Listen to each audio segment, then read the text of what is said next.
So, what can India expect when President Vladimir Putin comes visiting later this week? It's the first time that he's traveling since the Russia Ukraine war began. I want to go across to a very special guest who's joining us now on CNN News 18, Professor Jeffrey Sachs, Professor of Economics at the Columbia University.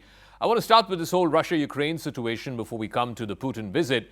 There are talks that are happening this week. Steve Witkoff is there.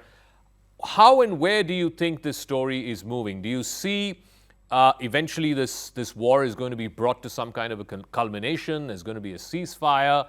And will Witkoff and Jared Kushner, who are in Russia this week, be able to get Putin and convince Putin to end this war? The key to this war is for the Western countries, meaning the NATO alliance, to stop its intent to expand to Ukraine. And this seems now to be the position of the United States government. The European governments are objecting to such a position. Ukraine is objecting to such a position. They are claiming that NATO should expand to Ukraine, but that is what caused this war in the first place. So at the core of all of this war was a absolutely provocative attempt by the United States to move its military alliance up to Russia's border. Trump seems to be saying that the U.S. will stop that. When he hears the objections from Europe and Ukraine, it's his job to say that the United States, which leads this military alliance, will not support the approach that the U.S. pushed for so long.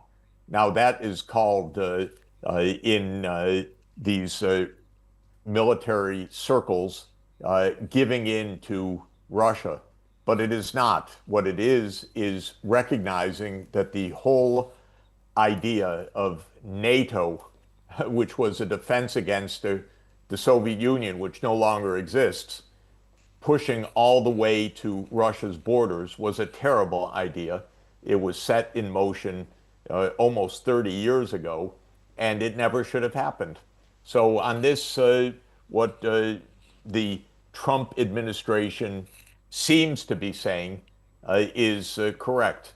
Now, one also has to say that the way that diplomacy is done these days, without any explanation to the U.S. public or to the European public, any truth, any bringing in basic principles, this isn't done. This is all backroom negotiations, which I think is not the way that the world should operate. So I don't like the process, but I do think that the core idea of the Trump administration seems to be correct if we can judge from what is being leaked and spun in the media. So later this week, President Vladimir Putin of Russia is going to be here in India. It's his first visit to India since the Russia-Ukraine war began. India has skin in this game to try and get this war to move towards some kind of a culmination, if not a ceasefire. Trump has imposed these oil tariffs on India, 25%. India is the only country that has these Russian oil tariffs for import of Russian oil. What do you think will be the sort of nature of conversations between Mr. Modi and Mr. Putin later this week? Well, I think President Putin is going to explain Russia's position, which is that Ukraine must be a neutral country, that NATO enlargement must stop, that regions that Russia has annexed are going to remain with Russia. That also has a long background to it, which would take us too far afield. But Russia made those territorial claims only after the West failed to honor a treaty in 2015 that would have left those regions in Ukraine, but with political autonomy. So President Putin is going to explain the position. I think the position is broadly sensible, and I think that this will be understandable to India's leadership. I don't agree with the United States being able to impose unilateral sanctions on India or anyone else. To my mind, the U.S. has no right to say to India, you can't buy oil from Russia. Who is the United States to say that? If the United States wants to have such restrictions, it needs to go to the United Nations. That's the only place under international law where such sanctions are permitted. So I would hope, on general principles, in any event, that India's leadership would say to the United States, you cannot impose unilateral sanctions on us. They have no standing in international law. So the paradox and the real conundrum here, Professor Sachs, is that Donald Trump has linked this second set of tariffs, the 25% tariffs, explicitly on the import of Russian oil. In fact, some Indian oil companies have come out and said that they will reduce the import of Russian oil. But again, there is no guarantee that Trump will take off these tariffs, even if India were to progressively reduce its buying of Russian oil. So how does India navigate this conundrum? First of all, Trump's tariffs in general, in my opinion, are illegal under U.S. law, meaning that he doesn't have the authority to do what he is doing. Now, this is an issue before the U.S. Supreme Court, so it may be in short order that the Supreme Court says that all of these executive orders by Trump are null and void because they exceed the president's legal authority. I hope that the Supreme Court says that, because I don't like a political system in which one person sets the international trade terms. That seems to me to be unconstitutional in our system. So that's one issue. Second, I think a country at the size and importance of India, after all, the world's largest country, should say to the United States, no, you cannot put unilateral sanctions on us.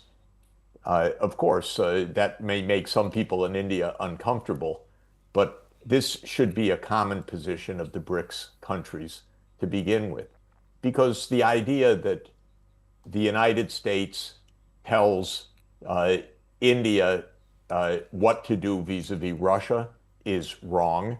The idea that it's putting on tariffs because of India's purchase of Russian oil is plainly illegal from an international law point of view. And I think India should say so, frankly. I don't believe just to say, yes, Mr. President, whatever you say, which is sometimes the attitude that much smaller countries take. But India is a global superpower. It should be able to say, frankly, to the United States, you can't do that. So some have also argued that the reason why Trump has imposed these sanctions is because of a personal pike that Trump has had with Mr. Modi, because Mr. Modi refused to give Trump any kind of credit or recognize his role in mediating the ceasefire between India and Pakistan when the war happened earlier in the summer. Do you think that's why these tariffs have been imposed? Because India is, like I said, one of the few countries which still has not got a trade deal in place with the United States yet. I doubt it, that that's really the reason that this is at such a personalistic level. But if there was any truth to that at all, it's all the more reason for India to say, stop it.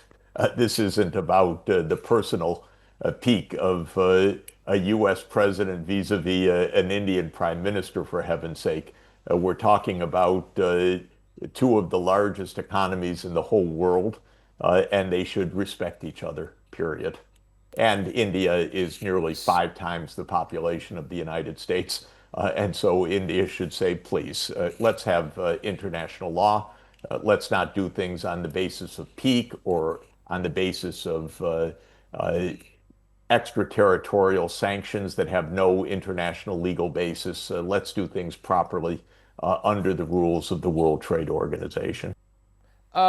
You know, over the last 25 years, whether a Democrat was in the White House or a Republican was in the White House, there was a bipartisan consensus in the United States, in the U.S. political system, that India was the one country that needs to be close to America because it is a counterweight to China. Clearly, Trump doesn't believe in that. he's cut a deal with Xi Jinping.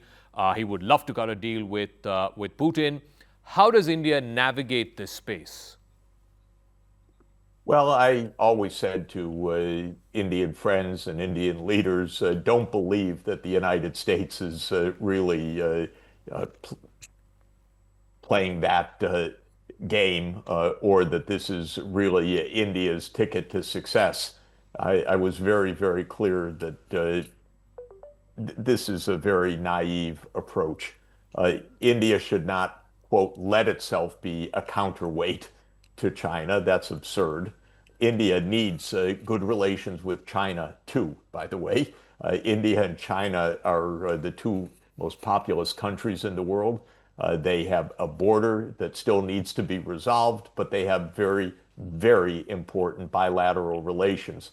And the United States should never be allowed by India's leaders to play India against China. And India should not play against China, by the way. India should have its own foreign policy, very clearly. But I have to say, I made this point for years. Don't trust the United States on this. Don't think that India is going to be the great replacement of China and American supply chains and so forth. That's absurd. And I was shown to be right, I have to say. I don't say that out of pride. I just say that it was completely evident that India needs its own foreign policy and not to be played by anybody. India is a superpower. It's the world's most populous country. It shouldn't side with one country to be played against another country, for heaven's sake.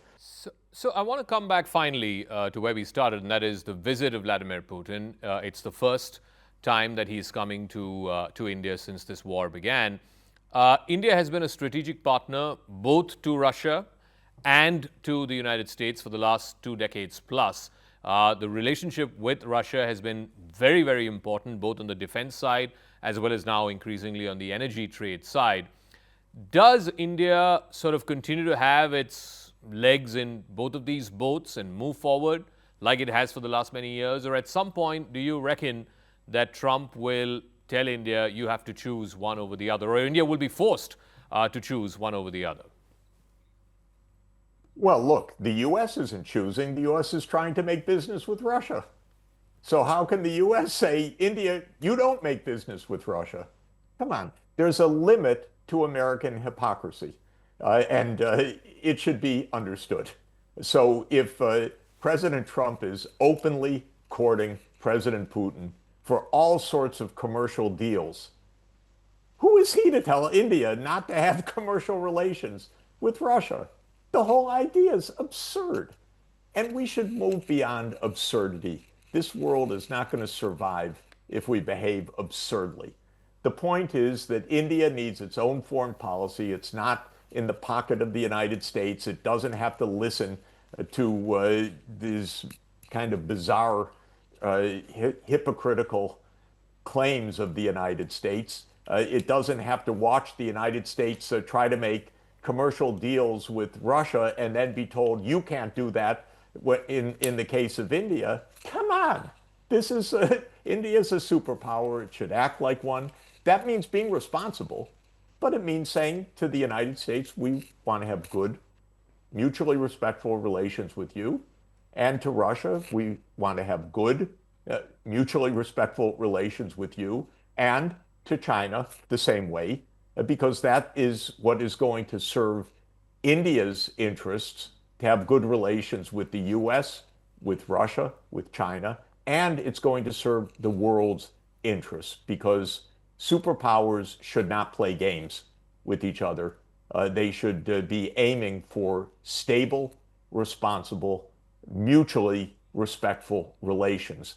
And India has a fantastic foreign minister, and it has an absolutely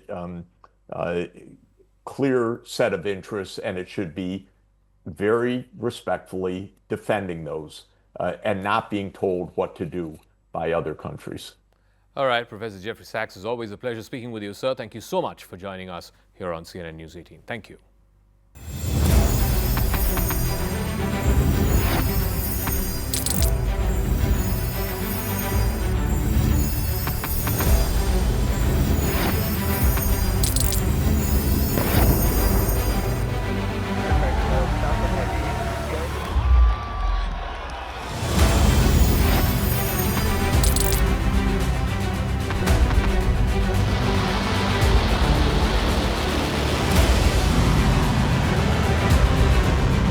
fighting so long and so hard that they don't know what the they're doing.